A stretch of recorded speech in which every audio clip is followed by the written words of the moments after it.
আসসালামু আলাইকুম, কেমন আছেন সবাই? আশা রাখি আল্লাহ আপনাদের সকলকে ভালো রেখেছেন এই কামনাই করি। সামনে দেখতে পাচ্ছেন রাজশাহী রেলওয়ে স্টেশন।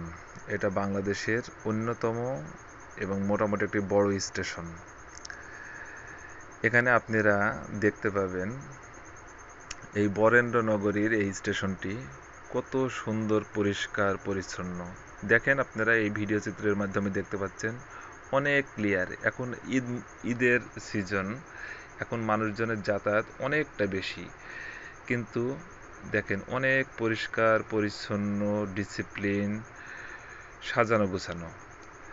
এখানকার আমি যখন এই স্টেশনে যাতায়াত করি, আসি যাই, আমি সম্পূর্ণ এটা দেখি যে কত সুন্দর সাজানো গোছানো একটা পাবলিক প্লেস। রাজশাহী মানুষের প্রতি এগুলো দেখলে শ্রদ্ধাবোধ আসলেই বেড়ে যায়। ভালো থাকুক রাজশাহীর সকল মানুষ, এই দোয়াই করি। আল্লাহ হাফেজ। আসসালামু আলাইকুম।